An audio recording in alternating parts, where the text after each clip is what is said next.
You see, import cover is there for a reason, and it's there in. So let's like look at COVID.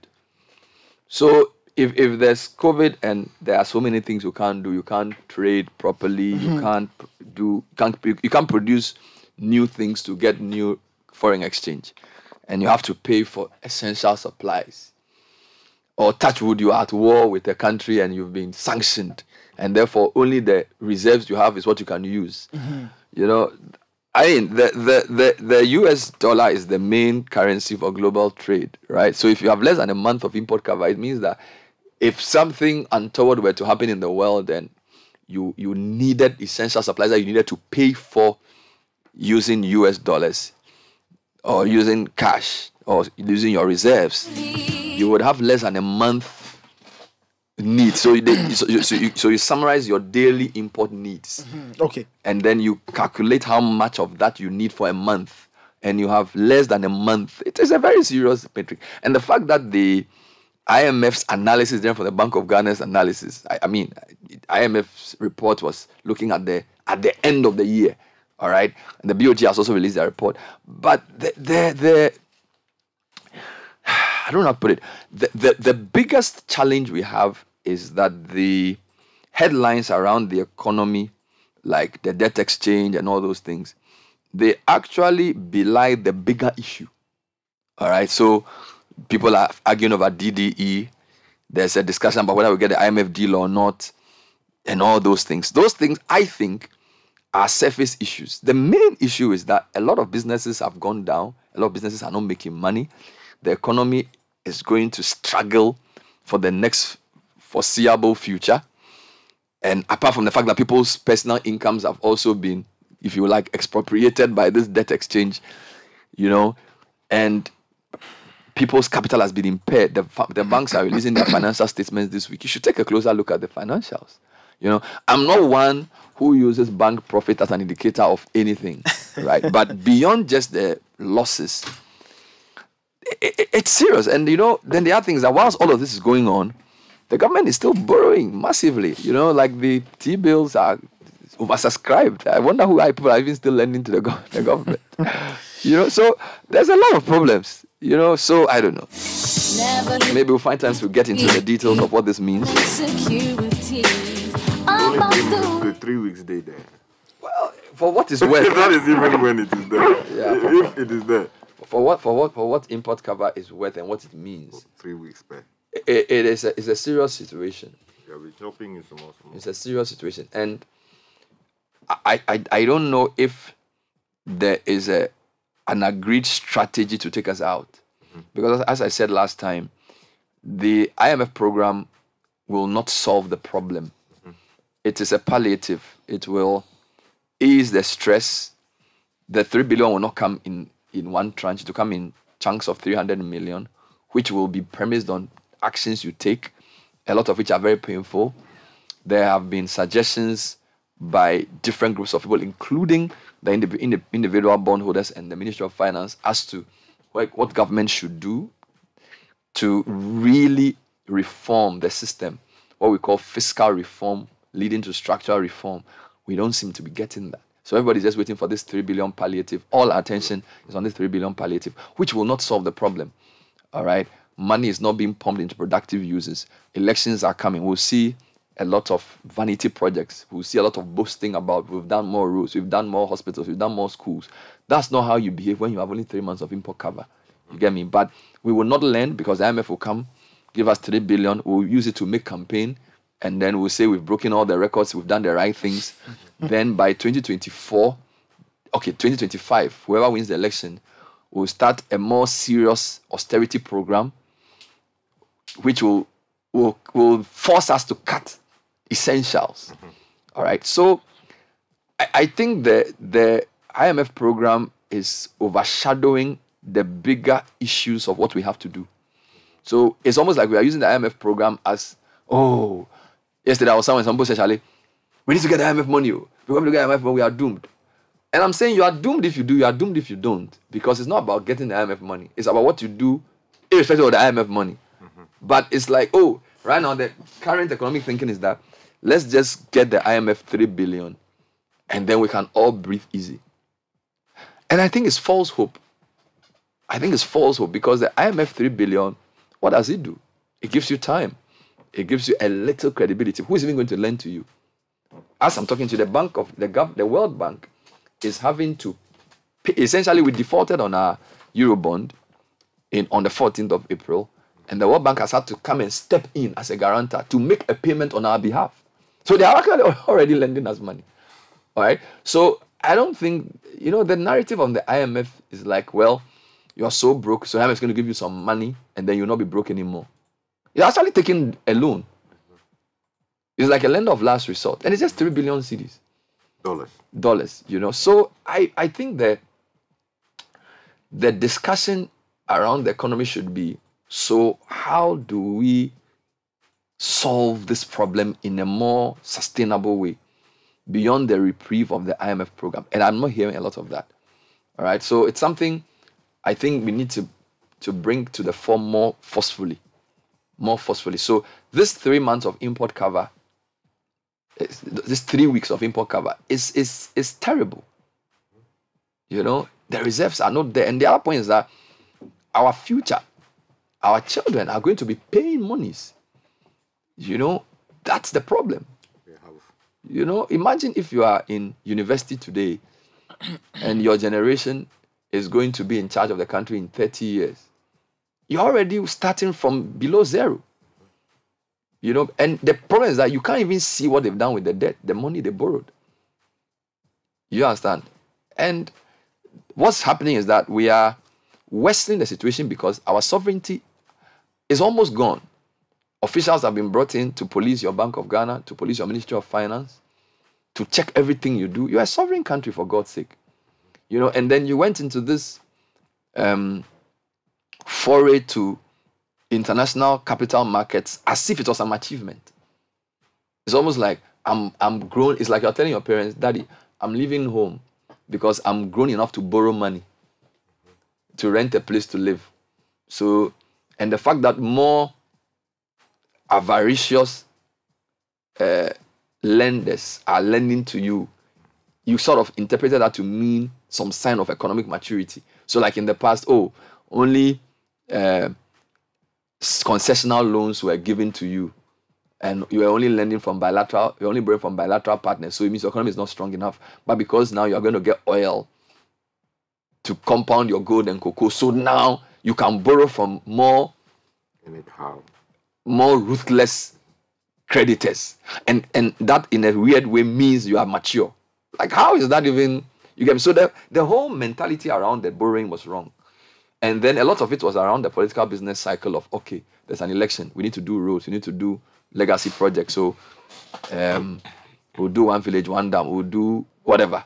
We'll give people free premix. We'll do all those things. We'll pledge and then use that to win an election, which is why every year except 2004, you've had a major deficit in your election years. You see, so we indebted our children, our grandchildren, and we don't have anything to show for it. If like you had used that debt to say, transform the economy from an agrarian economy to an industrial base for West Africa, then I'll say, fine, it's good debt. All right. Or you used the borrowing to say the standard of education in Ghana, Ghana's education quality is so high comparable to South Korea that our people are adding value everywhere they go, that the least of us educated citizens is competitive globally. But look at the quality of education we even have. Do you get me? So, or you've transformed your healthcare in a way that the morbidity rate is so low. So you've borrowed 58 billion over 12 years or 15 years, but you've used that to transform your economy. Then you say, well, that's good debt. But the economy is basically the same. All right? Health outcomes have not improved that much. Today is World Malaria Day. We are still chasing the moving target. Education outcomes, yes, access has increased. But go to primary schools. Look at the kind of things they are being taught. Okay? Look at your streets. So the economic system which borrows so much expensive debt and doesn't use it to transform anything and then creates a narrative that by going to an IMF for a $3 billion loan, you are making progress. It's false. It troubles me because all the economic actors can't seem to get the government to do something transformational. And it appears the government itself is tired So they just want to get the IMF deal done, release the pressure on themselves, and then let the chips fall where they may. All right? And all those guys who are campaigning to win the election for next 2024, they are in deep trouble. Whoever becomes the next president of Ghana is going to oversee a broke country and a broken economic system.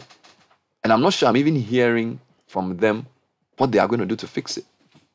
Because I'm not even sure the guys in power now have the energy or the willpower to fix it. I think they've checked out. Well, I mean, if you listen closely to what John Dramani Mahama, the former president, has been saying, he's been moderating quite brilliantly the expectations of Ghanaians, making it clear that he is coming, if he gets the nod of Ghanaians, to continue projects that have not been completed by the current administration and previous governments. So he will not come and be expending the little resources that we have on starting new and grandiose projects, which would seem to be a brilliant way of moderating the expectations of Ghanaians, and then also making sure that we make a greater use and a more efficient use of the resources that we have. Because all these projects that are sitting in the bushes, rotting away, science projects that have not been completed, school projects that have not been completed, factories that have been abandoned, and all of that. If we can find some money to complete them, instead of starting new ones which we don't even get to complete ultimately, I think it will be a better way of using our resources. And I think the people advising him to go Maybe that we line maybe we need more moderation in the because you see what happens is that when the campaign gets animated, people start making fantastic promises.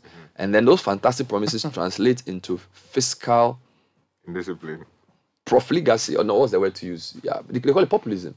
Because you see, when your politics is populist, your policies will also be populist.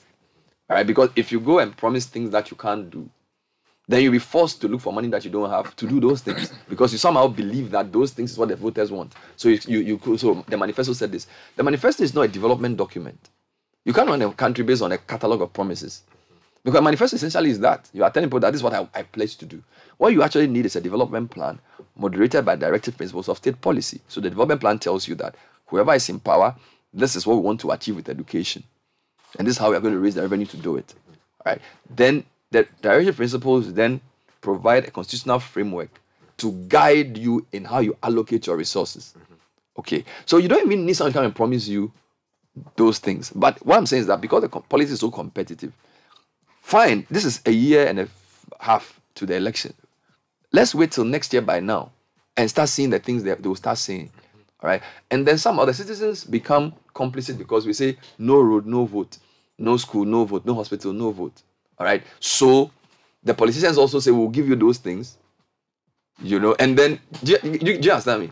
So it's a vicious cycle of lies that keep sucking us further into economic dystopia. And we have to call our political leaders to order. Do you understand? The other thing I was thinking about recently was that, look, this week, the government has come out to say, they want to do some offer for pensions, and the workers are not agreeing because the government doesn't have credibility in the eyes of workers. All right. Now, I think the government we have now is a lame duck government. Lame duck in the sense that if this was 2019 or 2018, and the government said they were going to do something with pensions and they're going to talk to workers, workers would have listened. All right. 2019, 2020, even 2021. But from last year, the government has lost almost all its credibility. So the labor unions will not agree to anything. All right. So this last leg of the debt exchange that's supposed to even involve the pensions, they're having none of it. And I'm saying that's a symptom of the fact that the government's credibility is gone. So now, how are you going to run? And you see, it's not in anybody's interest for people not to believe their government, because when you're in a situation like this, the vultures will come in. It's like the center cannot hold. People there will be a lot of indiscipline even within government. Ministers will be doing their own thing. People are trying to protect their seats. Some are trying to fight for presidency. All right. So about 3 cabinet ministers have had to resign to pursue the presidency. The vice president probably will make an announcement soon. Okay. So whilst all that politicking is going on, and Mahama is also doing his own with Dufour, who are the guys actually ensuring that the ship of state, Still sailing. right, taking those strategic decisions, making those moves to ensure that things don't get worse before they get better? Look at the graphic business front page today. Nathan, read it for us. Yeah, it says economy set for second slowdown. Revenue jobs at stake. Economist calls for review of targets. Now, the story is written by Emmanuel Bruce, and it says the economy is set for a slowdown again this year after failing to grow as expected in 2022. Growth slowed down to 3.1% last year and is now set to dip further to below 2% this year. Experts have agreed that the government's target of 2.8% growth is now elusive as debt pressures and funding constraints threaten the rate at which the economy can expand. Indeed, the IMF has said that it expects the economy to grow at 1.6% this year, with dire implications on jobs and revenues to the public purse. Now, economist and lecturer at the academic Citi University, Eugene Barley, said the government would have to lower its 2023 GDP target of 2.8% in the mid-year budget review after missing out on the 2022 target.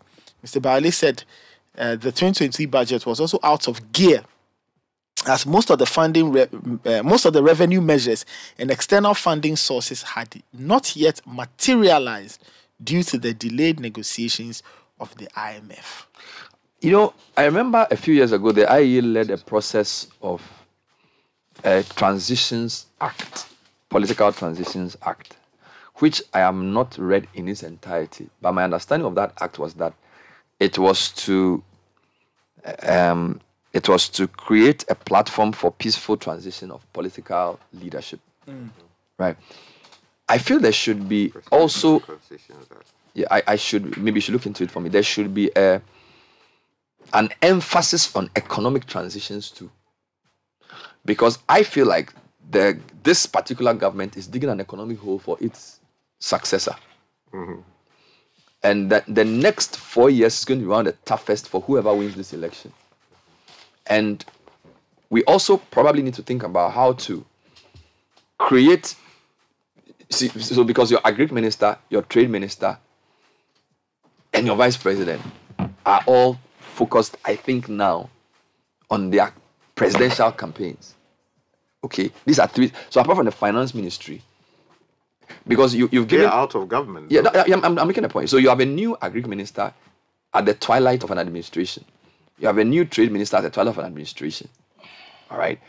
And in Ghana, because leadership is so personalized, and a lot of what tends to happen in the ministries is driven by the strength of personality of the leaders. For example, you can hate him or like him. The Minister of Agri was very central to a lot of things that happen in that ministry. His personal drive, his determination. Yes, you can say some of his answers and his approaches were offside, but you can see the passion. You cannot deny the man was passionate. All right, Alan has been in trade for a long time. Vice President, very, very key in economic management.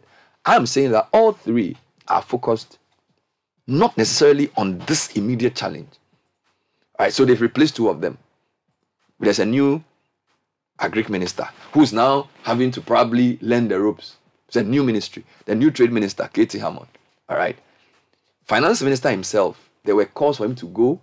There were accusations of ineptitude, issues of ill health. He stayed. Credit to him. He stayed.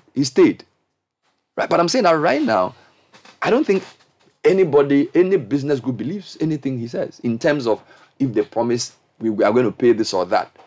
Now, if you have such a situation, it means that there's a crisis of legitimacy. Now, if you have a crisis of legitimacy, it affects the boldness of the decisions you have to make. And I'm saying that in the time we are in, this is actually the time for the most decisive action. The most strategic actions must be taken now, because the mistakes we make today will haunt us for a long time. So the government has to be strong now. But I think the government has been weakened. The government has been weakened by all that's going on. Add even the Galamsey, Frimpong, Boateng, the government is weak. So there's a lot of, if you go for an event, I mean, probably apart from the ECG and what the energy ministry is even doing, there's the confidence that you get. Think about 2019, 2020, prior to COVID. and the way they manage COVID, the president's posture, and when he speaks about we can bring the economy back to track, all that is almost disappeared. So everybody's like, oh, these people. And I'm saying that when you have such a thing, we have to be worried about the country and the decisions being taken on our behalf now, particularly when some of the leaks around Galamsey suggest that there are people in government who can do things which are contrary to government's own policy as a general view. So the government can say we are in a period of austerity. It only met 2 years later that in a period of austerity, people are amassing wealth. Just like we have been told that in a period of no Galamsey, people were doing mining. So it's very logical to say that in the period of where you are supposed to be having cuts, people will be splurging. They will announce that, oh, no unnecessary travel. All that is for the public. If you go under, and if you don't have strong, and you see, this is my problem. The president has a strong personality, but I feel, again, I'm not in government, but I feel like right now, people can, if you are in MPP, and the president says, we are doing this, and you calculate and say, his guy's going to be in power for only 1.5 years, 1 year. The next 3 years belongs to either Baumia or Mahama or Alan or before. You can decide that, Charlie, this thing, let me do my own thing. Do you get me? That's why you're seeing a lot of the indiscipline emerging. You're going to hear a lot of things like this. And this is actually the time for the most aggressive, long-term thinking, because we are vulnerable. We are vulnerable. We are economically vulnerable. Right? We are vulnerable. So they are bringing people to come and work in the BOG. People are being the finance. So the BOG is vulnerable. The finance ministry is vulnerable. The presidency is vulnerable. And so this is the time that they will bring in people who may not have our interest at heart. They may be interested in solving our problem for a temporary way. Okay, so by the time we finish 2024, and whoever wins and is won in January 7, they will say, hey, all the meat is finished and the bone has even been chewed. Do you get it? So I'm worried about the lack of economic consensus. Because even though we are competing to win elections, we should know as a country that there are certain things we shouldn't compromise on. We shouldn't compromise on our sovereignty. Why should somebody come and sit at the Bank of Ghana and be checking how we do whatever we do? What's that? But that's essentially what they are doing. Because they are saying you can't pay your bills. They are giving guarantee that you will pay your money back. And so now they're going to look into everything you do. Because you don't have the money. You see, or the one you have, you mismanage it. And I think that's the major. So the country is in a period where its economic sovereignty is being taken away from it. And that will be characterized by many things. Dumping will happen. We will not invest in strategic sectors. Sectors will be destroyed. Look at the banks. Look at the interest rate. Look at the treasury bill rates. They can't even lend to anybody. So what business are they doing? They gave all their money to government, and government too couldn't pay. So now they all made losses. And we, the people who are doing business too, they are not giving us money. And the business I want to make money to, the IRS is chasing them as if they owe them. The people who are creating jobs, you're harassing them. So you have macroeconomic instability, and you also have joblessness. And then there's corruption on top of that, with a weak government. That's not good. So the president has to assert himself and he can lay down the rule and say, look, yes, I may have only 1 year to go, but I'm still the president. And if people are trying to undermine what he's doing, he needs to deal with them. Because if we take our eye off the ball by 2025, Sky. So 3 weeks of import cover. 3 weeks of import cover. That's 83 levels. That's deadly, guys. 3 weeks of import cover. Meanwhile, we've pumped billions into a so-called planting for food and jobs, which only last week I still heard tomato importers now crying to government to even help them that the tomato they are going to bring for Burkina Faso, they are being attacked by rebels. So they can't even bring the tomatoes. Think about it, that even tomatoes that you can't produce, that Burkina Faso, a desert country, is giving you. Now, when the tomato is coming, your tomatoes traders are saying the Citi is losing against the CFA, and also they are being attacked by these jihadists and things, so they need protection. It was on UTV 2 weeks ago. Tomato importers. You are a net importer of every food. Wow. It's a major challenge. So let's keep our eye on the ball. That's the problem. But anyway, the import cover story that confuses me a bit. Didn't the Bank of Ghana tell you a couple of some time back that we had like 2.7, like 2 months of import cover or something? But it doesn't sit there. It dwindles depending on what we are sending out and what we are. No, that's a good question. What I'm not sure of is whether the Bank of Ghana's report spoke about the end of year import cover. You see, so the Bank of Ghana's summary, and I'm trying to pull that report of financial and economic data, estimated that for 2023, the import cover is 22.7 months. I'm not sure if it talks about year end, Okay. or whether the average. But the IMF report is very clear. Okay. That is 3 weeks. 3 weeks of import cover. And you know, this is even funny because already the imports have even reduced because of the port charges. Yeah. Right. So I'm just trying to say that there has to be some decisive decisions taken. The legitimacy of the government, and you see, we always have to balance politics with statehood. Okay. So people are doing politics and saying the government is corrupt, and we know that they've done a lot of bad things. But I'm saying that you always have to know that the ship of state has to be safe. You need a credible government at every material time because of all the situations in the sub-region. Do you get me? So a government can be unpopular and a government can be on its way out, but should not be undermined and should be sovereign and should be strong. They should be strong to do the right things for us. They shouldn't be weak. Do you get my point? So you can dislike the government, but it is in your interest for the government to be strong. Because the government is not strong, you can't sleep and wake up. You need a strong government with institutions that are credible. You can dislike the people in power, but you cannot say that means that they should not perform. Do you get my point? And we have to know that Ghana is bigger than any political party. So as we sit here, for example, the MPP's timetable for their primaries, in a sense, is affecting all of us. Because whether they do it early or late, it will determine who becomes winner and whatever. So we can be in limbo. So if MPP decides to wait till next year, June, to choose their candidate, we'll all be in limbo. Do you get me? So sometimes we need to take decisions that are state-focused, not just party-focused. Because if the government is considered weak, it doesn't help us. Maybe we'll discuss this when we come back. So, a few more worrying statistics from this report, gentlemen. So the what do you call it? The IMF did their regional economic outlook titled "The Big Funding Squeeze," released April 2023. So this is the most recent for sub-Saharan Africa. And gentlemen, the position of Ghana is pretty precarious, right? So Ghana is described as an other resource-intensive country. So Africa has about 5 categorizations, right? But there are oil exporters like Angola, Nigeria, Gabon, South Sudan. They are mainly oil. Then there are resource-intensive countries. So Ghana is a resource-intensive country, means our main exports are cocoa, gold, and oil, right? So we are resource-intensive.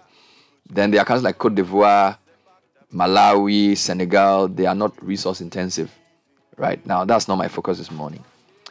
Now, my problem this morning is when you look at the economic growth rate of all the African countries, they give for 2022, which is last year, for 2023, which is this year, and then they give for 2024.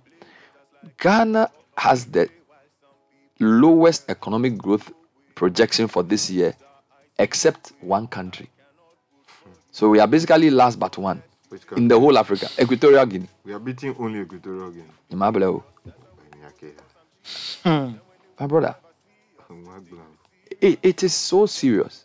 So if you look at the 2023 growth rate for GDP, this is real GDP, right? Equatorial Guinea's GDP is negative 1.8. So Equatorial Guinea is going to shrink, right? Apart from Equatorial Guinea, every country, Equatorial Guinea and South Africa. Equatorial Guinea and South Africa. So Equatorial Guinea will grow by 1.8 negative. South Africa will grow by 0.1. All right? And then Ghana will grow, according to the IMF, by 1.6.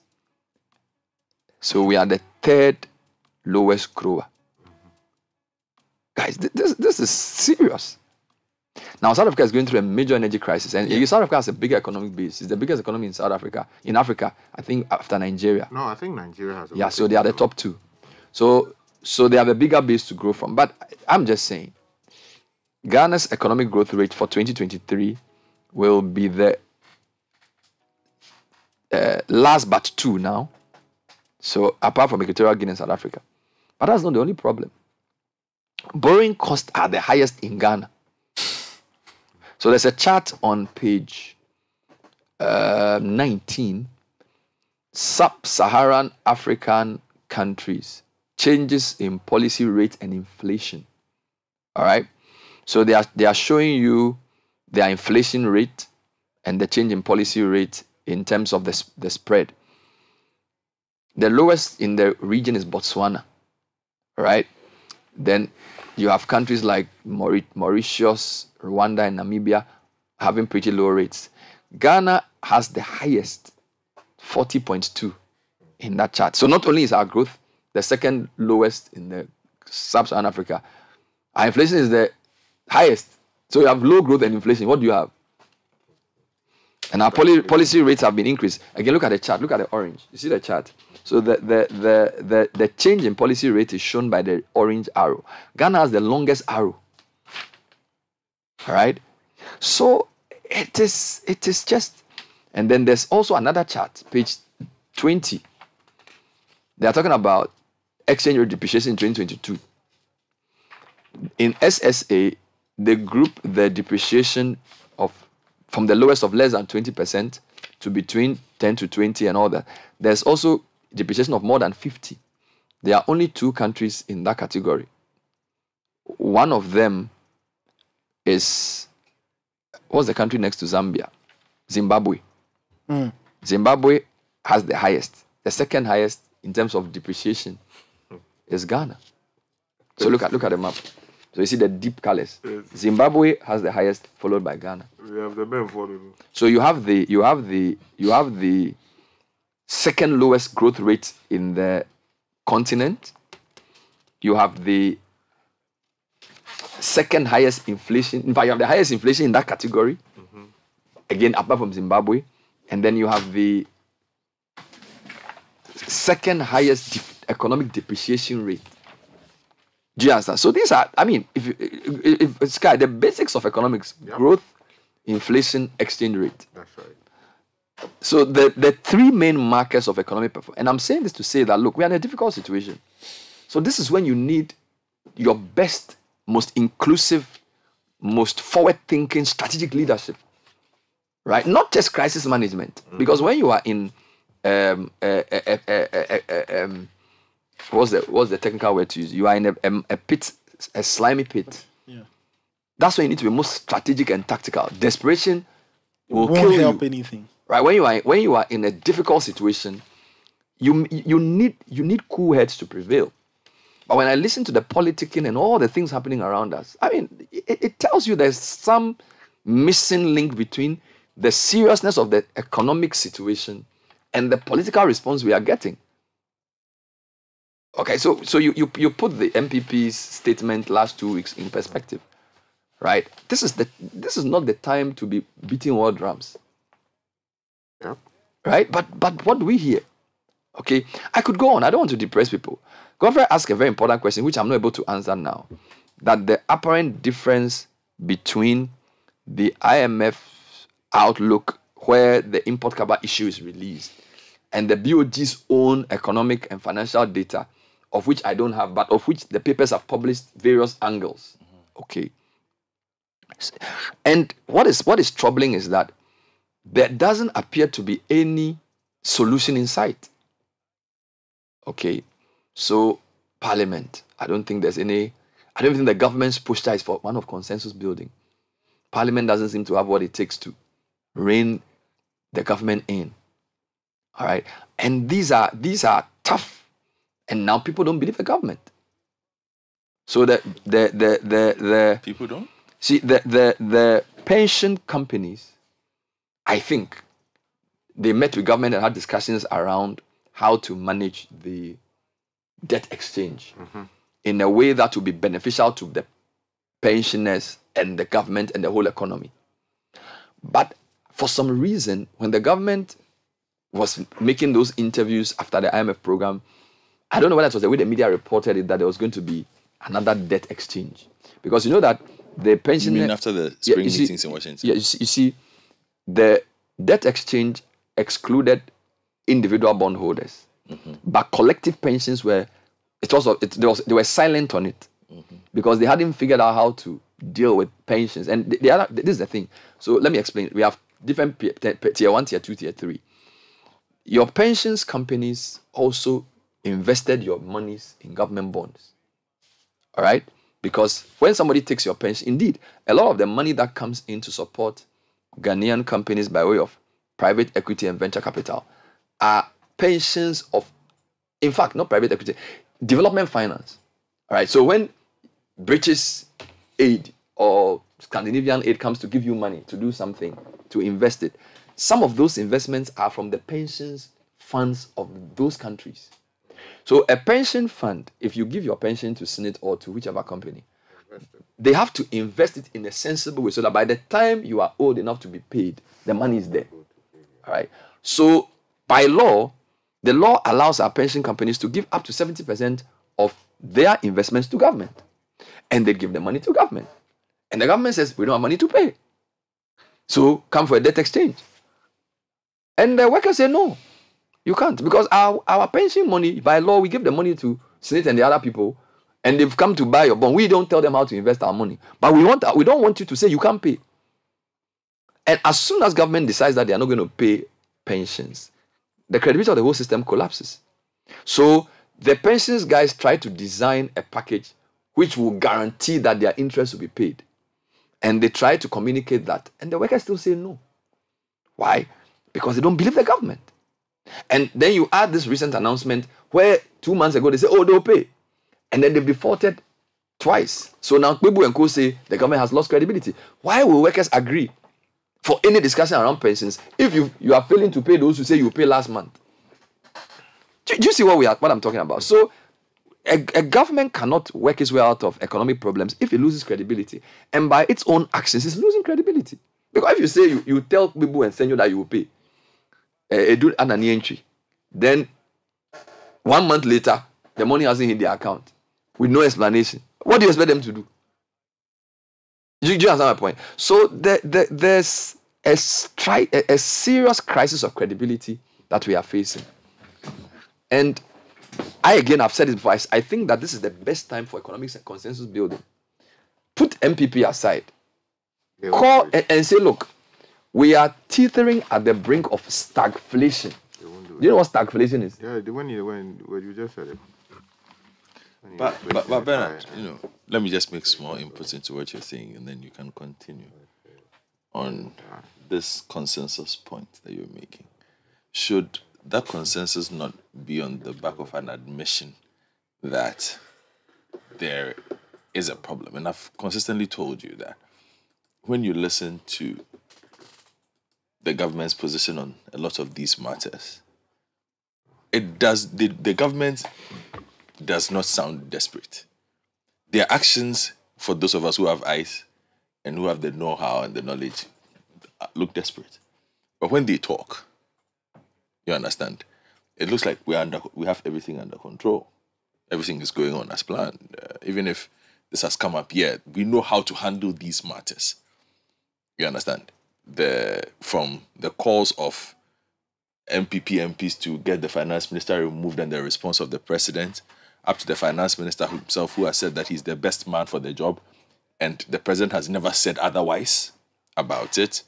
The parliamentarians the so-called rebel parliamentarians who have now been whipped into line and don't seem to have an issue with anything again, because as soon as these noises are made, other things happen in their lives. It's a bit strange for me. So how would you how will you generate that consensus when you have a government that has actively, which is weird for me though, that has always had a really, really great relationship with civil society, with academic institutions, ignore them the way that they have ignored CSOs and academic institutions and academic opinion, like this MPP government. Considering the fact that 8 or 9 years ago, when they are at the table, they are all there. Like when they meet, these were their contemporaries. Oh, these people say this. References are always being made to the work of these civil society organizations, to these public intellectuals. But suddenly these same persons, you come into power, you're making mistakes, these same people say, okay, can we do it like this? Can we do it like that? Or you are taking a decision that people tell you, okay, this path that you are on is wrong. And then you're like, oh, you don't know what you're talking about. We are going to tell you how it's going to be done. Yeah. And it has led us towards this path. And it hasn't changed. You say lame duck government. Yeah. I agree with you to an extent, but it's also an I don't care government. You see, a government that is sure of itself, however misplaced it is. Last week, when the World Bank was doing their thing, even in talking about their debts, I listened to the finance minister, something that was on our platform, and how Ghana has broken records for the requirements for an IMF loan. What kind of record is that? What kind of record that we are breaking speed records for how you can put a country together? But the breaking of records brought us here. You remember? Yes, what I'm saying. And in even telling us that you are breaking the records, that breaking of record required you to pass 3 new tax laws, required you to do all kinds of things, required that funny proposal that Bernard spoke about with the pensions thing that you tag and the rest are saying, Masa, if you venture down that line, we have issues with you. As for that one, we will shut the country down. And they've run away from that posture.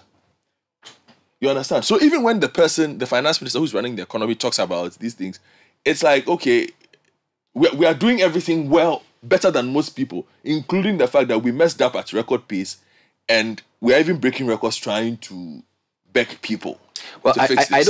I didn't listen to the full import of that statement. I can give you all the quotes. Because when I listened to him in appealing to people to come on board the debt exchange. Which one? The latest one?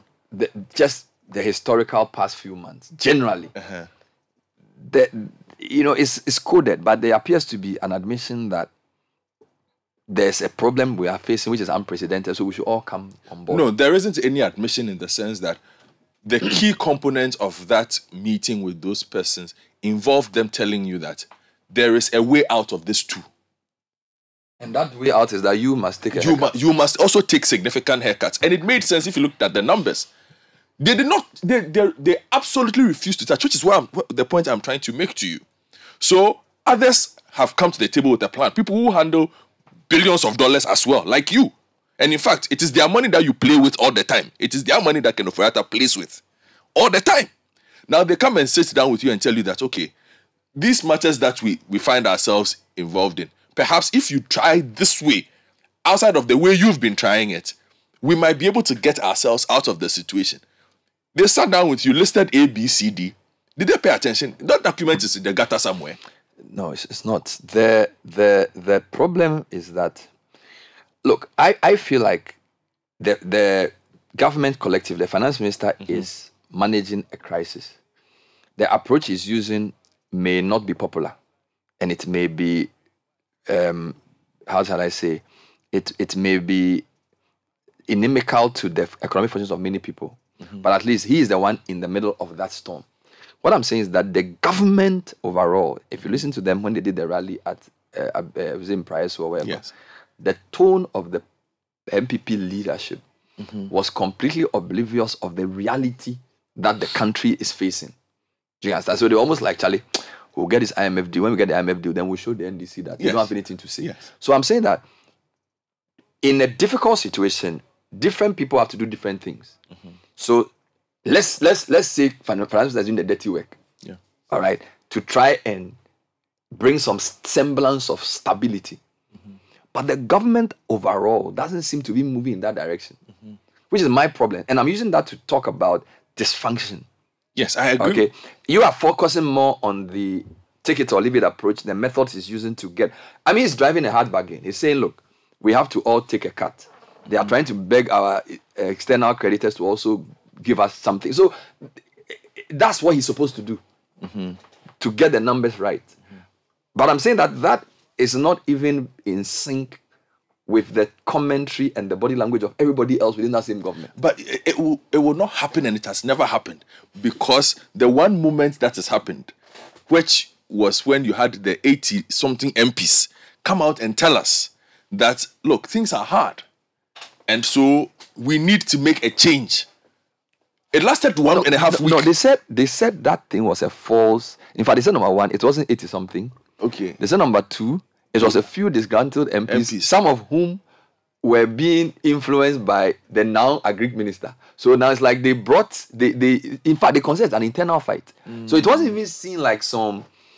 a big problem. The MPP in parliament saying that the economic policies of the government are inimical to Ghanaians and therefore change the finance minister. It was apparently some quote-unquote rebels who were trying to cause mischief, and they've been, what was the word to use? They've been brought into the fold.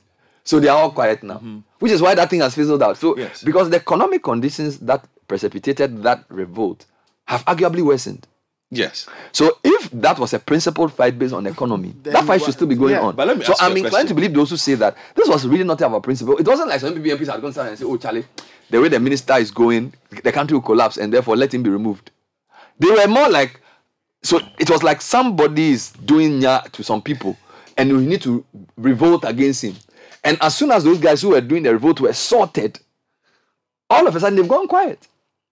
Do you get my point? So it wasn't a principled fight on the economy and that they felt that the finance minister should be held responsible for the state. They were probably using that as a pretext. And events over the past 2 months have proven to be right. Because, Sky, if you've taken the principal position that your Minister of Finance is mismanaging the economy and is making the government unpopular and therefore you should go, are you telling me that at the time they started saying this in October, what has improved? But that is the... So they've just decided to keep quiet because whoever the main instigator was, or whoever the main instigators were, have been rewarded. Yes. So it's not... So that's what I'm saying. So the parliament is now even troubling because the parliament are supposed to now be the last vanguard to say, look, we are going to block loans. All the votes, it went through. And there's all of a sudden the MPs who were so loud, I think apart from Andy Akubi and one or two of them, they've all the 84 MPs have met Jesus on the road to Damascus, and they've all been converted.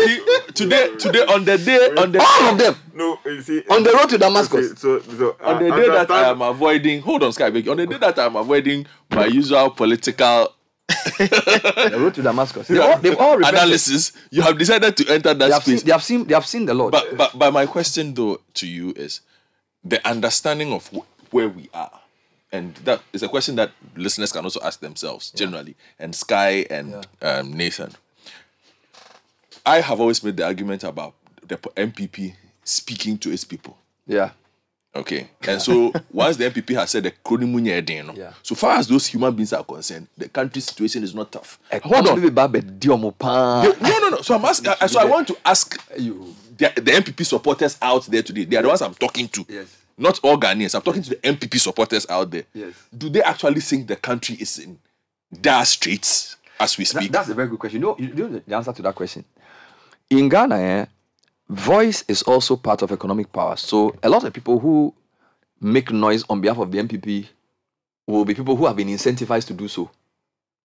All right? Which is why it's very important for media to go to the ground to speak to people actually. So, for example, a good test of where we are is when the caterers from school feeding gave that interview and told us exactly how they felt. Do you understand me? Now, that was an interview that was not sponsored. That was an interview where the woman came and said in tweet that, look, in Crofono, omu de yenka.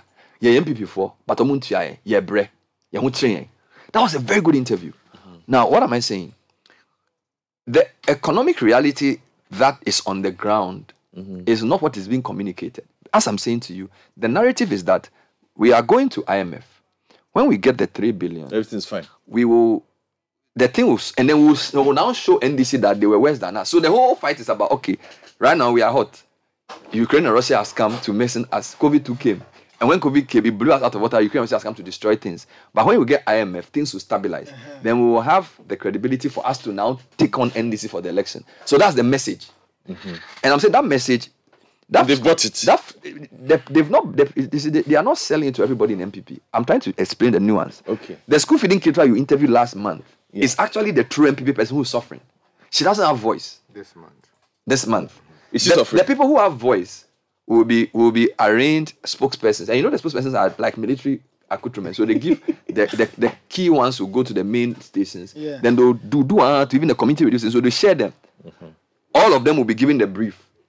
Russia, Ukraine. So when you listen to Ahiagba's commentary, it's like the template. Oh, the sit down the Mahama and Co. They to every designed the institution economy, assembly. and we are trying to fix it, and we fixed it until 2019, and then COVID came, and then he spotted, which there's some truth in that, but that's not the full truth. And then they saw, oh, Russia, Ukraine came to blow everything out of the water, but when we get the IMF, things will be better. And when things are better, so that's the message. Now, a lot of people, look, most people have suffered in Ghana, irrespective of which government is there anyway. All right. So when things are particularly bad, it's almost like, okay, contracts have not been paid, interest rates. The difference here is that people's personal monies have now been touched, wiped away by inflation and debt exchange and mark-to-market losses. So those who have invested, and again, that group is a significant group. They've now started feeling the pinch. Okay, and inflation and the dollar, because of our dollar denomination. In fact, the worst time for this government was in October, November. Things have stabilized a bit in that period. So what am I saying? Most people have been struggling anyway. So they will buy the narrative of their leaders when it comes to politics, because what you do is that we have a common enemy, it's NDC and Mahama, and they are the ones who are just trying to take advantage of this global situation, and they are making a whole storm in a teacup. But when we get the IMF deal, it's economic success because it shows how well we negotiated. And when we get the IMF deal and things stabilize, then we will show the NDC that we have a message, and that will break the hit. So they are not focused, and I'm saying that I see a lot of the people who are suffering, they don't even have the voice to speak. When this guy, your Western Regional correspondent, went to that village where the fire went through, you see, sometimes when you listen to the news, listen to ordinary people and what they say. They say yes. Those people, Those are the voices. they don't even have the chance to even be calling to radio stations and saying things. They are the ones who are hustling.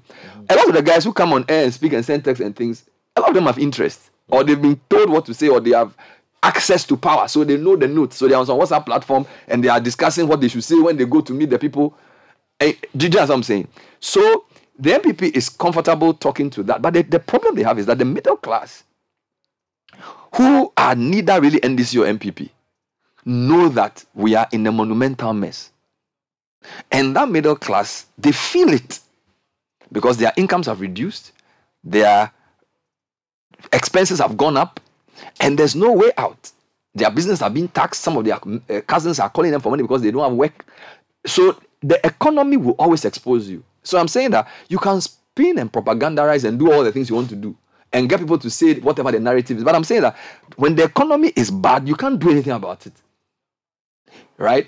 And now that they've brought all these policemen to police the World Bank, the Bank of Ghana and all these things, so now you can't even print money. And I'm saying that the reality is biting, and it's going to get worse before it gets better based on all the economic conditions we are facing. I still think there's a way out.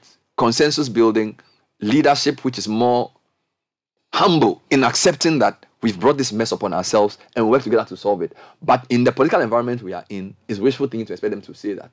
Because as soon as they do that, they've ceded the narrative to their main opposition party. So they're not going to do that. Right? So they will keep whipping that same line and keep saying what they will say. And the other point I need to make to you is that a lot of them are already, and see the other thing, you know politicians better than I do. You've been in parliament for almost 20 years, so you know what they do. When they calculate and see that the things are not going well, they start hedging their bets. So what do? Some of them will start organizing visa for their children abroad, start looking for school for them. Do you hear me? You see what I'm saying? That in the period of austerity is where the most stealing takes place. And I'm making that based on anecdotal evidence. I don't have, but I'm saying that usually when they realize that actually things I didn't say, people want to secure themselves. Because when they come first, they actually, we want to do something good. We want to show that we are a good government. First time they do plenty of things. But by the time they realize that actually the thing, it can't spoil. People are looking for cuts. People are looking for secure. Then there's also fights to take over MP. So now MPs are also not focused on their work in parliament. They are looking for money. Because if you are sitting MP and somebody's challenging you with galamsey money, if you are looking for money to fight him, you are not going to defend anything in parliament. So I'm saying that the time that the country needs them the most is the time that they have checked out the most. because they are looking for self-preservation as against collective interest. That's why Parliament has become so dysfunctional. In fact, when they go back to Parliament for this May, arguably, it will be the time for the most important work, but the most less concentrated MPs. Tell me I'm wrong. Between this Parliament and the one that will end, where we need them to do some strategic things, So government will be passing some very wild things.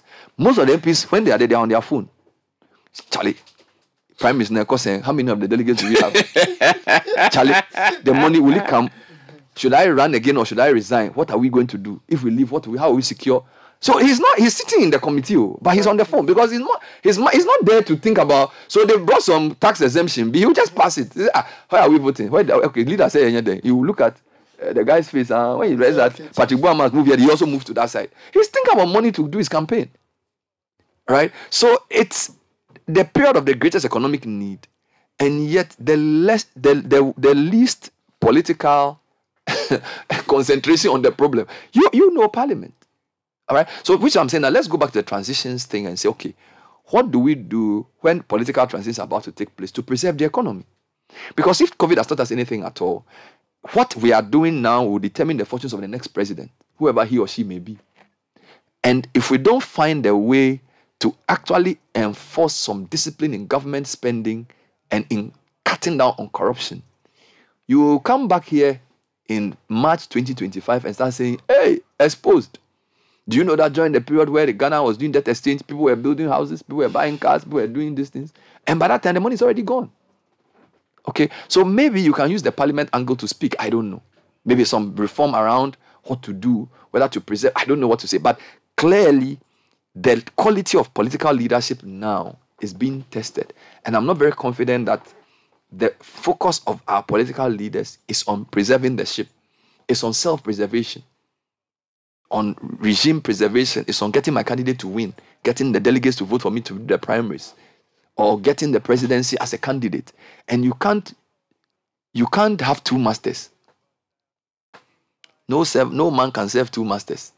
That's what the Bible says. So let's pray. Those first May, Pastor Mauli, you have to do a whole session on the economy and on the quality of leadership. You have to do like a whole 1 hour for God to have mercy on the country. I'm telling you that the marauding forces of jihadists from the South region will not take advantage, and that our leaders should keep their eye on the ball and do the work, and they should take decisions that will help our children. That God should give them good heart, touch their heart in 2023 to 2024. See display, yeah. So this year you have to go for the family consecration. You have to. I would do my best. I know there are people who are dismissive of the idea of our pastors praying for the economy because they believe that God will not do by miracle what man should do by common sense, leaning on what Pastor Wenger always would admonish us to take note of. So we have to pray. So the Bible instructs us to pray without ceasing. But then also instructs us to use our common sense where appropriate, because there are things that God will do, there are things that man must do by himself. So the question is whether we set up ourselves to fail. I've given a voice to Godfred Odum. Okay, what voice is that? It's a voice curled from something that Lee Kuan Yew said to a group of university students so many years ago about how to establish a good government. And I think my submissions will be couched in that language. Oh, yeah. But much earlier, there was something that was said by Plato. And I guess that, it's a point that I have made consistently, but somehow we don't pay attention to it. He said that only those who do not seek power are qualified to hold it. Who said that? Plato. Hey, what only those who do not seek power are qualified to hold it. What you do is to examine it within the context of whether a person has fought consistently to get power. It's philosophical. Now, so those who are looking for the power, no? Those who crave for power, their motives are not right. So when they get it, they do not use it to achieve the right ends. That's what largely that's what he's trying to say. saying. Now, and I will take two examples of what would seem to be consistent with what Plato said so many years ago. The most recent would be the Nana Addo Dankwa Akufo-Addo government. You know, he fought for an election in 2008, lost it. Much earlier, he ran for the ticket of the MPP, lost it. Ran again against John Dramani Mahama, lost it. 2012. And then ran again 2016, and then won it. Now, in the course of that entire journey, he met people. He made promises to people. He told people to believe in him. He asked people for their support. They should invest in him. And that when he takes over, things will be good. There were people who fell along the way. There were people who supported the first campaign who were taking out for one or two reasons. Some other people brought in. Some other people came on board, and eventually power was won. Now, in the course of achieving the victory that he ultimately got in 2016, he had become, to a large extent, indebted to people by reason of promises he's made that, oh, when I come, I'll give you this. When I come, I'll give you that. And all of these people, apart from their emotions that they invested into his campaign, invested their time, effort, and resources. So when you come to power, and you have won power, power has come, a man is as good as his word. You must keep your word. When you do not do it, then you are not a principled man. So people who hitherto, or strictly speaking, should not find themselves in government, will find themselves in government because promises had been made. People had made expenses. So they will go to them and say, hey, honorable so and so, you brought X amount of money, or you invested so much. So what do you want? Oh, I want that ministry. I want this ministry. I want this position, NPA. I want that position. I want that position. So I'll put my people there. So ultimately, they will account to me. Majority of the times, people don't realize that that's how governments are formed in our part of the world. Because when people bring money... No contribution, no chop. You don't chop. And so when the president has won and is determining whether Kofi should find himself in government, he will call him up and say, look, Adieno Abenyo, please, now what do you want? So that person will bring his list. That I want this ministry, I want that ministry, I want that ministry. You say, oh no. You want the ministry for what? As a position, as a reward? Yes, as a reward. Not because the person is competent to do the work. Yes, so better. Let me give you a typical example. Let me just open our eyes a little bit for those of us who don't know how these things normally happen. You have won power. Godfrey supported you. I supported you. Yeah. All of us supported you with money. Yeah. When you win power, yes, you have the power to appoint people into offices. But because all of us have invested money... Everybody has a share. Yes, so you have meetings with Godfrey.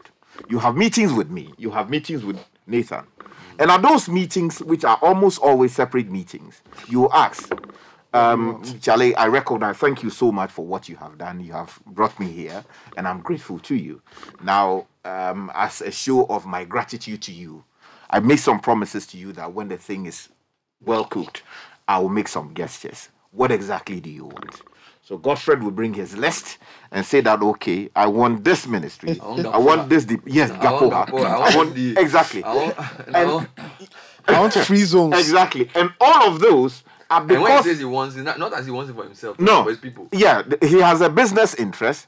He has people who follow him. He has people in mind. And people who have also supported him. So it is no longer a question of whether the people are actually competent to do the job.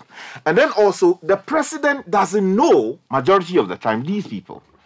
So you hear that somebody is a DCE somewhere, somebody is the chief executive of this company, somebody is the head of this particular department.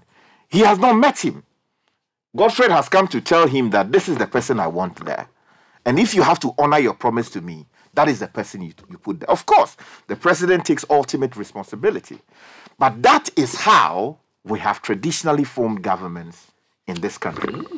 And all of these things go to affect how we run this country. Lee Kuan Yew said that when you want to form a government, you must form a government that sees itself as a trustee of the people. The moment a reward for their labor. exactly when you do not have the mindset that we are forming a government that represents the true aspirations and the will of the people, you lead yourself astray. We had a similar problem with the Mills administration. But let's play Lee Kuan So Yew. this is Lee Kuan Yew. Yeah. When did he say this? Quite a number of many years ago, yeah. Okay.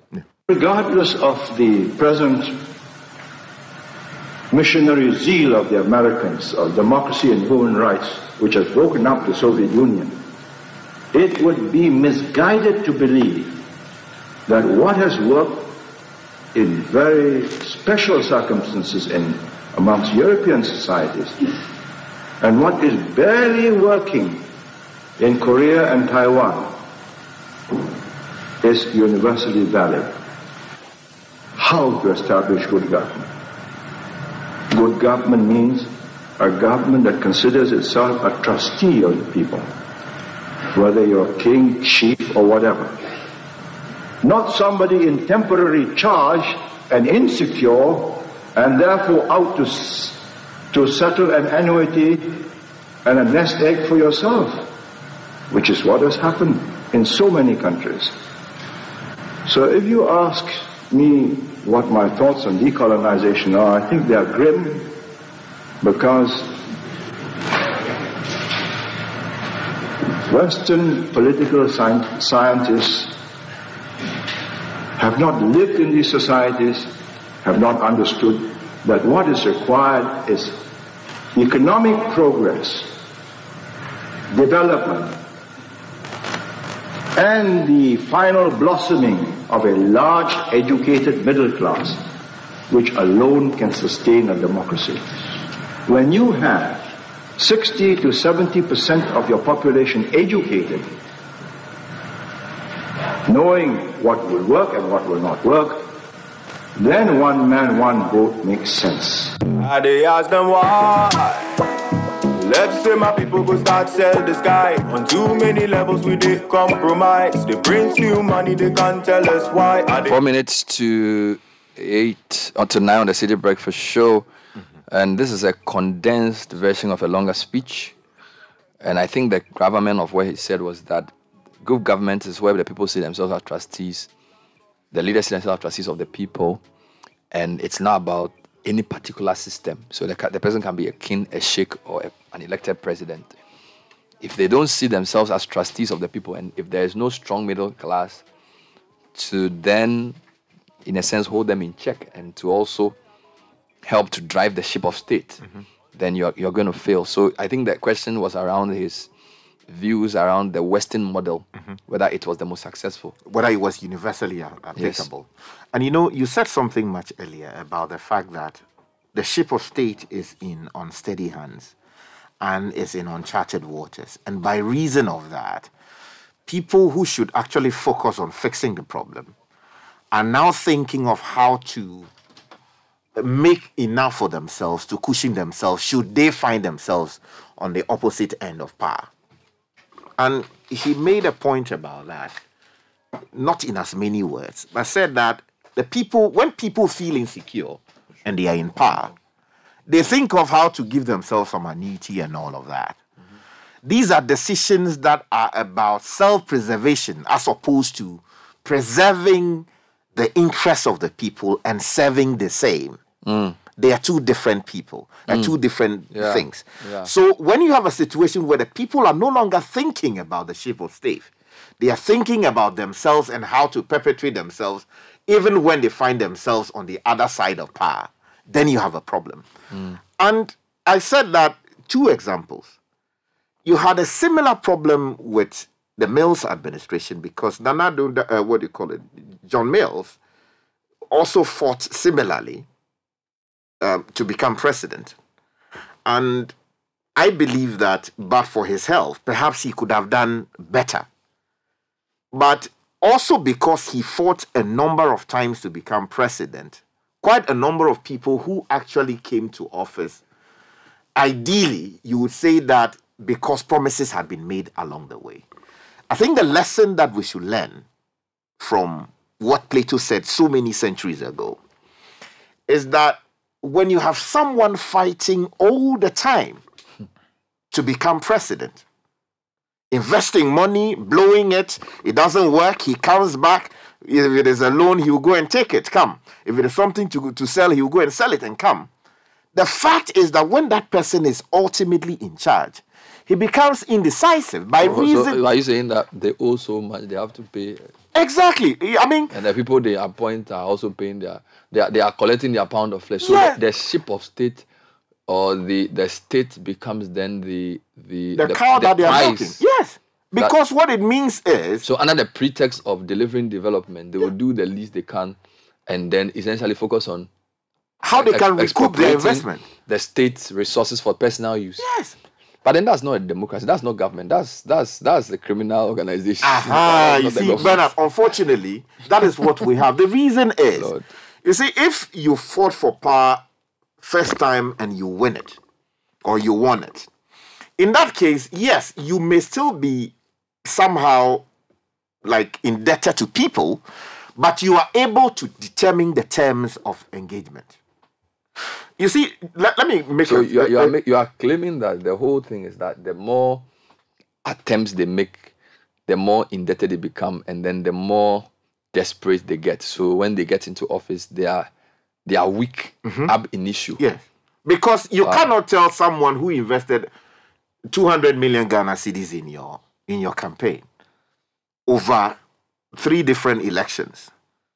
He now has somebody in office who is working and accounting to him, which is... But can you not push back and say, okay, fine, I won the election and you all helped me, but a lot of people helped me to win an election.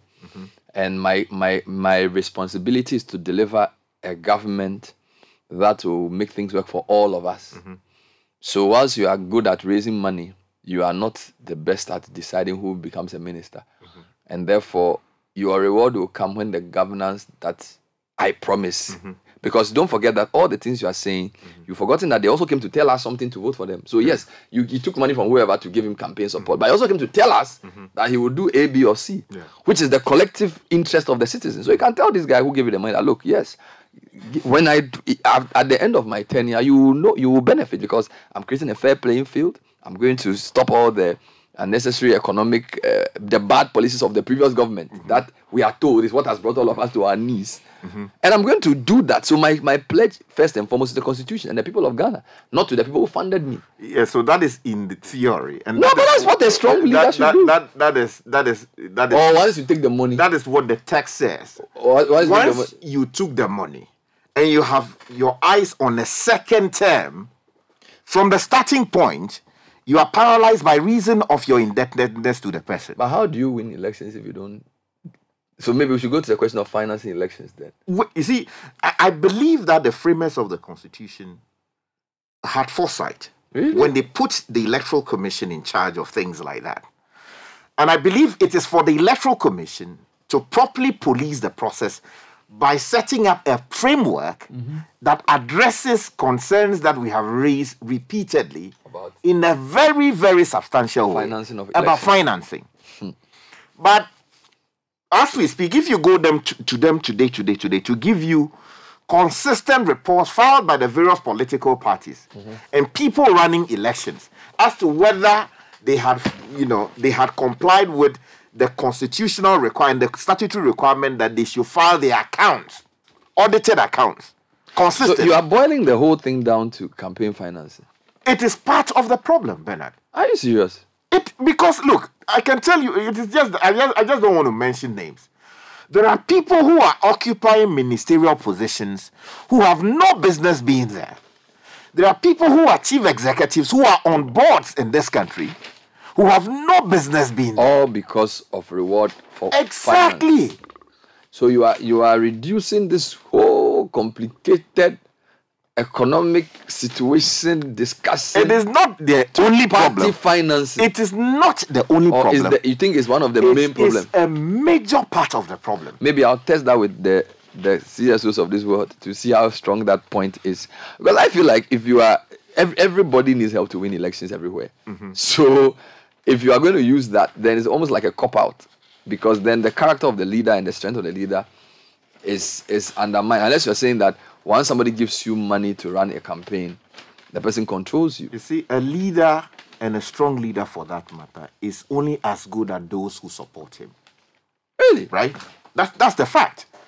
Because, look, you can be the finest brain in a country, but if you don't have a certain group of people coming together to say, we believe in your vision, and we are supporting you to achieve A, B, C, and D, you will not get. So let me ask you, so as Ghanaians, what should our response be? Should we say that maybe we should all donate mobile money to political parties so that whoever gets elected is not beholden to just one or two people? Or is it that, don't forget, there's also the whole discussion about the cost of elections, that they are getting increasing higher and higher, so that it's going to be very, very expensive to even become president of Ghana. So once you get the position, there's so many people whose account need to be balanced. So you are almost cursed to become corrupt because of the nature of financing of elections. Let me just do a quick contrast with the situation in America. One of the most powerful lobby groups in America is the guys with the rifle. How do they even call them? National Rifle Association. Rifle Association. They are the bulwark of political party funding to a huge extent in the US economy. You sure? US system, yes. And that is how come, because of the the way of their power and how they are able to move things A or B, that's how come so many people get killed almost every day through shooting. And just this morning, we're discussing another one. Oh, there's another one? Oh, yeah, that's right. Someone died, I think it was in Tennessee or one of those places. Every day. Exactly. But you cannot touch, is it a Second Amendment or is it one of them? The right to bear arms. Exactly. You cannot touch it because if you do... Is it the lobby or the mindset of the average American? Because I thought, when I spent a few weeks in America, I thought the mindset of the average rural American white man is very predisposed to the right to bear arms. They almost see it as like a fundamental right after the right to breathe. So I'm not even sure it's the NRA. It's more like their own mindset. No, you can base it on the history of how American came to be. They think like, hey, we need our guns. But you see, you hear pastors and things you respect a lot. When it comes to the gun question and they are discussing it, it's like, are you tripping? So I don't know if it's the rifle guys who have lobbied the people or the people themselves have been brainwashed to believe that they need guns to survive. Guns, yeah. No, you see, they do their lobbying, they do their advocacy, they speak publicly, they state their position as to why people should bear arms and all of that. But we have also seen how guns have been destructive. Someone who is mad enough to go get, a few rifles, walks into a birthday party and guns down so many people. And you think the NRA who's responsible? I am saying that, you see, you would argue that, they have a right to push their position. But the fact is that they are sponsoring a lot of people. You see, in this part of our world, they have created... But then that's also corruption. No, they call it lobbying. Oh, please. The fact that you are basically saying that money is what is influencing the policy. And those who have the most money determine what gets passed or what doesn't get passed. Yeah. How different is that from somebody giving the president money and saying, appoint my nephew as the minister of whatever? So it's the same thing. It is the same. So I'm just saying that I'm just looking at what's happening in the US versus what's happening here. And I'm saying that. So in the same way that the gun lobby makes the US president powerless in gun reform, it's the same way that the campaign financing makes them. But the other point which I need to actually add is that even in the US, campaign financing also determines policy. So, for example, all these companies that support these presidential candidates, at the end of the day, they have a say in what gets done. Yeah. The only thing is that because the US has a stronger history of institutional independence, so Janet Yellen can do what she has to do for the central bank, and their courts will do what they have to do. Get me? So, but even with that, there's a lot of corporate influence on US governance. Exactly. So, which is why Lee Kuan Yew is right, that you need to look at your situation and decide what kind of government you want. And I am not sure if we've even thought through collectively what kind of system we want. Because when I listen to people, it's like, constitution is bad, change it. Is it the constitution that's bad or those who are using it, who are misusing it? That's the view I take. So it's almost like we haven't actually, the society hasn't gone through a point of reflection, and it's also a part of history. So some societies have gone through certain things that have made them realize and like look at Japan. So like the Japanese society is based on a strong history of struggle. So there's a mindset that they have, strong culture as well, which has not been penetrated by external forces. So they have a way of thinking that makes them lead the way they lead. All right. Now I'm not sure if we, as a society, so again, in every society there are things that make societies reflect. It could be conflict. Right? It could be a certain leader who comes up and that's a draconian leadership for 30 years. Could be disaster. Could be natural disaster. Or it could just be an enlightened middle class that always push the boundaries of civil discourse, or a mixture of all. Okay. Now, when I look at Ghana, I'm not even sure if we have collectively reflected on our situation to even discuss that. It's like, because when we talk about the constitution, most people are just like we shout and we are very emotional. We are not even approaching the constitutional discussion from even a factual or historical point of view. It's almost like I'm either for the constitution, I'm against the constitution. And it's also reflects in the way we do everything. So you are either NDC or MPP. You are either House or you are Kotoko. You are either this or that. So we don't have space in our discourse for nuance, fine margins, thinking, oh, I was right, but I'm wrong. There's a lot of groupthink. So we are all on the same page. We are emotional. We agree. Hey, we are doing IMF. When it fails, we come back. We only admit we don't speak truth to power. Leaders are not honest. Like the whole society, even our religion is half-baked. You get it? So it's very difficult to progress in a way that will make this version of democracy even work. All right. And then people then get into all this naming. Oh, democracy is no good. Let's go back to military rule. That's not even the issue. It's like the people's values have not even been properly thought through. We haven't sat down to say, Charlie, how come for the past 60 years this keeps happening? What are we going to do about it? We don't have the space for that. And there's no honesty. So people are not able to speak truth to power. So there are always interests playing in the background. Right? So they'll go, hey, tell this guy we like you. This guy is a bad guy, took him. Yes. You know, like look at Frimpong Boateng. He's come out to say, oh, like in some societies, he will be a hero. It's like, Frimpong Boateng, he was in government. He's been bold enough to come out to say that. And the truth is that he wrote this in March 2021. So after 2 years, the government didn't say anything. All of a sudden, people are coming and saying he's wrong. Okay. I will say I like him. I think we need people like that because he's the kind of guy who's prepared to be principled. But look at the papers this morning. Oh, his son is doing galamsey. He too cries. He's not honest. He's missing excavators. Do you get me? So, and it's not like everything he's saying is factual. But the truth is that if a society valued the truth, where are the statements? Remember when I interviewed Henry Quarty, I said, you tried to do something right. And we thought you were doing well, so we tried to help you. But how have you stopped? He said, well, because nobody else was supporting me. Everybody has gone quiet. The churches didn't support me, society didn't support me. So now I'm isolated. And it's the same thing from Boateng. So this minister will come, he's lying. This minister will, they will bring cases. He will become a villain. Right? And this society then pretends that they want the truth. They don't. Because why, if I'm a young minister and I see what they do to Frimpong Boateng, do you think if I see wrongdoing, I'll speak out? No. I will not. So I feel like does this system encourage you to speak out? Yeah, but my point. But see, that's so okay. We can also blame the system. Yeah, but that's the point. So it also tells you the kind of training you give people. Because why will PC appear or Fori happily be a pariah? Because everybody in Parliament thought he was basically He'll choke you. Yes, and then he's a bad person. He's a snitch. But the society thinks that by all of us hiding under a pretension, we are better off. So all the people who try and come out and be different, they are bad. So we have to be honest and say, we are not as honest as we think. We don't actually value the truth. We are not a society of honest people. We are very religious. We are very sanctimonious. Are we? Religious. We are hypocrites. That's by religion and hypocrisy is the same. You don't even understand what I'm saying. Okay. If there's somebody, do you know what it means to be religious? Why was Christ always fighting the religious leaders? True. If you put it that way. Religion is having a form of godliness, but denying its real It's real value. Yes. So that's what we do. So we'll go Easter Sunday, we'll put all the pastors on the front page. Oh. And we'll say they have a message. Christians call for peace.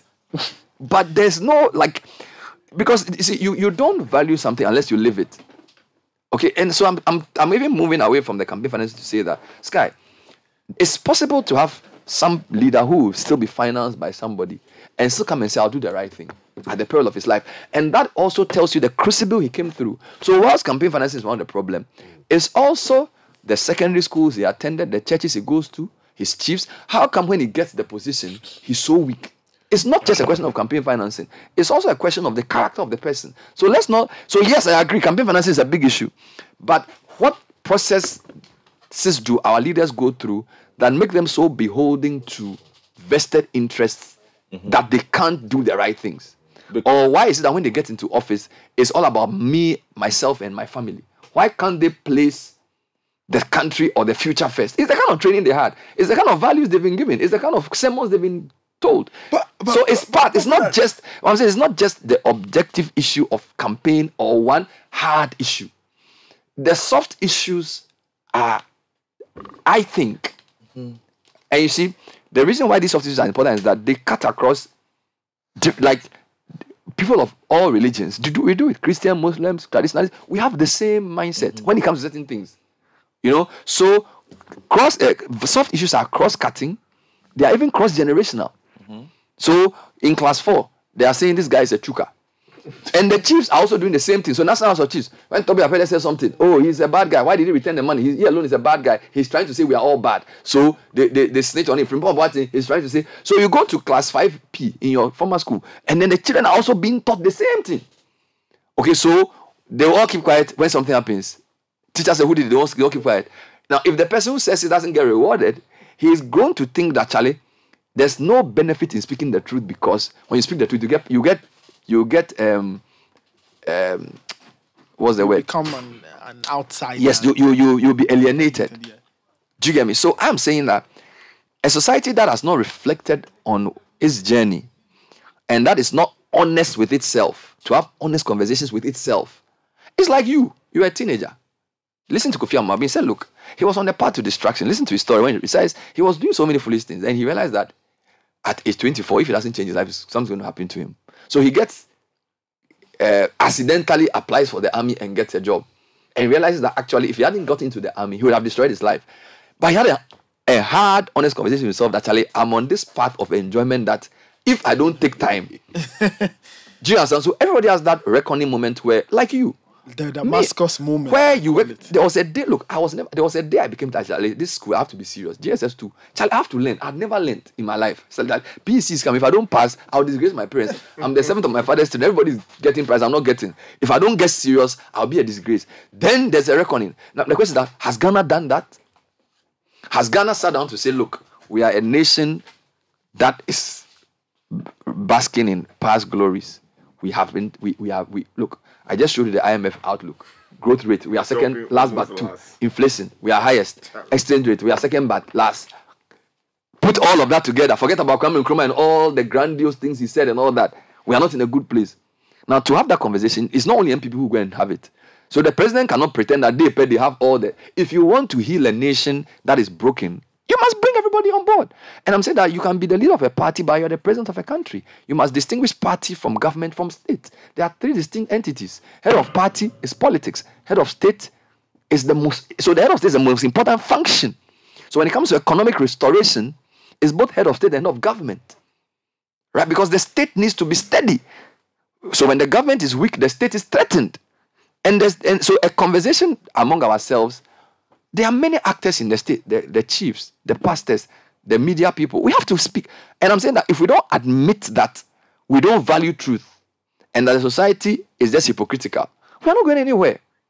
All right? And this kind of things, maybe we are saying it on air, it seems like we are being flippant. But trust me, they will keep rearing their ugly heads, because it's like you are trying to push a cork underwater. It won't go. Because it's an underlying issue. It won't go. You know, so I really don't. Maybe Ghanaians can open up. How do we create a society which values the truth better? How do we create a society? And that's not to say we are the most honest people in the world. We are also part of the problem. All right, some of the things we put on air, they are not the best. We admit, we are all part. But at least we've put the issue out that the kinds of leadership we are getting now is really bad. And if the country doesn't wake up to admit We are not going anywhere. But it just Unless you show me. Wrap up. You see the politics. my problem with this, all that you said is, where does the leader come from? The people. Who becomes the leader? You see, we are in a place where we idealize people, and most of the time it turns out wrongly, and also because we don't really know the people we idealize. So we put them in a certain position. They don't behave the way we expect them to behave. They don't go the way, and then we are disappointed. But then, have we ever asked ourselves, who really is this person? I always tell people, I don't deal in mentors because I don't really know anybody that well. My father can be my mentor. I live with him. I see him every day. Your mother can be your mentor. Mm-hmm. You understand? But so somebody says and says you are my mentor, I tell him, don't take me as your mentor. You don't know me. You don't know what I do. You don't know what I can become given certain kinds of powers. So the fact that I sit on radio and I talk and I sound intelligent and then I sound like, oh, I love Ghana, does not mean that if you put me in a certain position, I would display the tendencies that you see. It takes a lot more. But we live in a place where we are so enamored with the superficial. We are so enamored. Look, the way it is so easy to convince the general Ghanaian populace about how good a person is, how handsome the person is, how beautiful the person is. And so this person is who is going to save us. Sometimes I go on social media and I check out, like, we're in primary season, you know, and you see some of the things people say about some of the candidates. And I'm like, how well do you know these people? I don't know them that well, but at least as a journalist, I spend a lot of time following some of these people around. You have a better appreciation. Yes, you might have a better appreciation. Like, what questions do you ask the people you want to lead you?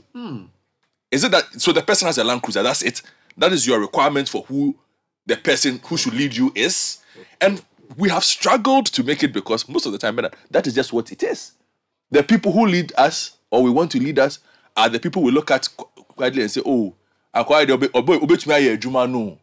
but we are superficial. We never ask, where has he done it before? How well did he do it there? What's his track record? We never really ask those questions. Okay? So we are locked up in this never-ending cycle. And Sky raised a beautiful issue about square pegs in round holes. It ends there.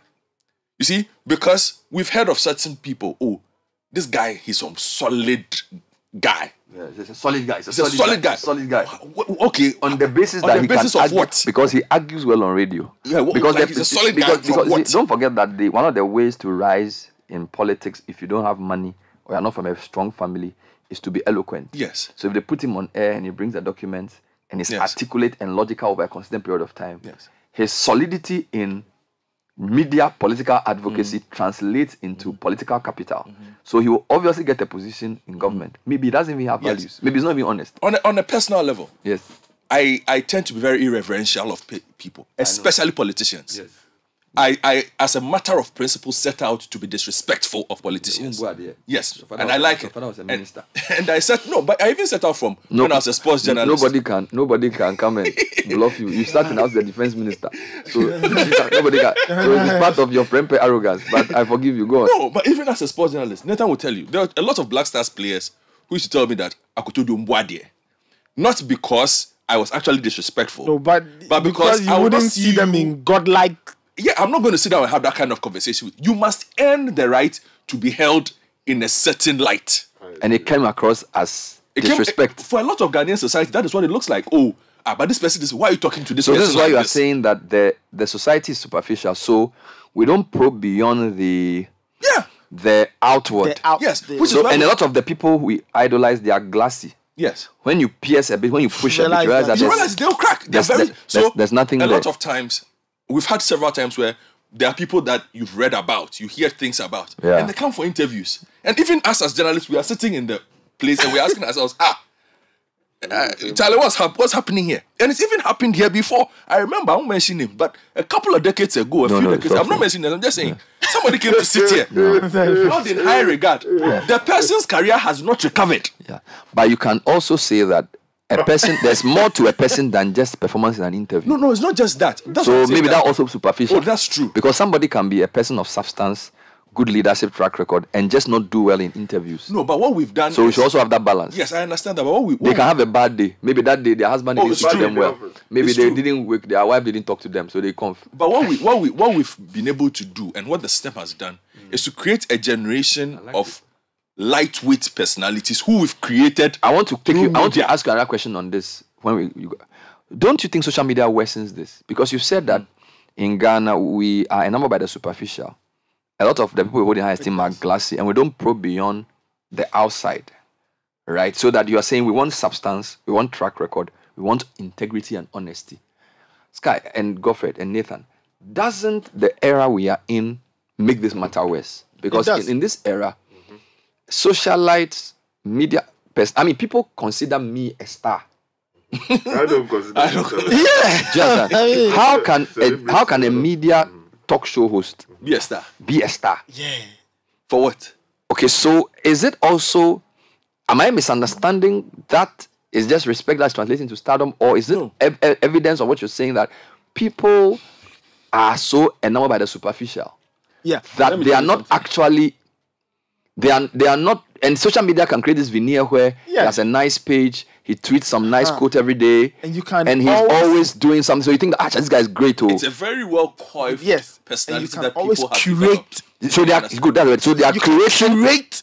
So then, if what you are saying is true, then the social media generation is actually going to be worse than even our father's generation. Which is why, if your theory is to be believed, then we are doomed. No, but which is why we as a people need to be more perceptive. But how? Because if the person is always, if you are consuming social media every day, it changes the way you think. For example, even reading. Look, there was a time, it was very difficult for me to even read a full newspaper story. Because a lot of the stories I was reading was online. It was like one page. So when there's a deep dive story by Graphic or BNFT, I struggle to read it. Yeah. So in a sense, the social media is dumb, is making me dumb. Okay, now if you bring that to what Nathan just said about, what the word you use? Well curated. Sky, then it actually means that we are in trouble. We call it packaging. So it means that a lot of the people who may even get elected are people who are just well packaged, and not people who have a proven track record of excellence. And if a whole generation can buy that, I was saying, like, let me just just a quick diversion. So my children talk about footballers in a way that makes me know that media is very powerful. Because now they are talking about Mbappe, they are talking about Haaland, they are talking about Lewandowski, they are talking about the new players. In fact, they know Ronaldinho because on social media, Ronaldinho comes up every now and again. So it tells you that the media can, and I'm not even talking about radio or TV, just the whole media and social media, whatever, can create images in the minds of people which are not even true. Do you get it? And it's possible that they will believe that this is the case just because they've been seeing it on social media. And there's nothing you can do to actually change that. And just latching on to that, for example, when you go into, say, comment sections, right, of, say, political party hopefuls, or an aspirant who goes to do something, he goes to donate. And then you go through the comments, you find people who say, oh, yeah, this guy can do the work. We support you. Do it. But I don't even know the guy. Yeah, but you can, and that's what Godfrey is saying. You can always manufacture a certain picture for yourself, and you find that a lot of electorates kind of buy into it. Right. I wanted to bring a question to you before we go on. So, in the previous times, when you read Noam Chomsky and go, he talks about manufactured consent and talks about the fact the media is not really reflecting the real truth in society, but because their interests at play. And some people felt like social media, because it's all into all, as against one to many. Yeah. So in the past, you have 3 big media houses: Sky News, CNN, Fox. The interest influence the adverts, they determine who gets on, and they decide what issues to cover. So they can manufacture what is true and not whatever. Yeah. Now you have social media, which is many to many. So Richard Sky can go on social media and say what he wants to say. Nathan can come and say what he wants to say. So some people felt that would be a good way of checking the dominance of individual media tyranny. Yes. But now that we are thinking about it in the way you are thinking, it looks like even though that may be true, it also creates a new problem. Oh yes, certainly, because every system has room for abuse. With social media, the ability to create pseudo accounts by the thousands obviously means that you can nurse people's perceptions in a certain way. the fact that you can advertise, the fact that you can tweak algorithms means that you can actually groom people's minds in a certain way towards something. Now, you also look at our setup where our audience sophistication is quite low. Let me put it that way. A lot of people who actually think they understand media consumption don't understand what they're consuming. If we are to get in, we can get into those shots, but those are pretty technical. Let's keep that away. Okay, so audience sophistication is pretty low. So people tend to just consume things at first rate. Okay, today, let me put my mother on flick a bit. She's well educated, very well educated. But there was a day my mother walked up to me and said, "Hey, John Dumelo is dead." Oh, and I said, "Ah, man, how?" She said, "Charlie, they are reporting the news on." She was watching her phone. I was like, I work at Citi FM. Possible. It's not possible. That I won't know before. There was a heated argument in my house about the passing away of Johnson Todumelu. And I said, no, it is not true. Even without checking, you knew it was not true. It was not true. Okay, but by the time I got home, she was in all kinds of pain about it. Because the system that she's part of has... and they are busily discussing it. Okay, so Charlie, we need to be careful about how we consume these things. But I do not see things changing anytime soon. We'll take some comments when we come back. It's quite a pessimistic view of the economy, the political economy, and then the values of society in a discussion that really was triggered by Ghana's 3 weeks of import cover by end of the year claim.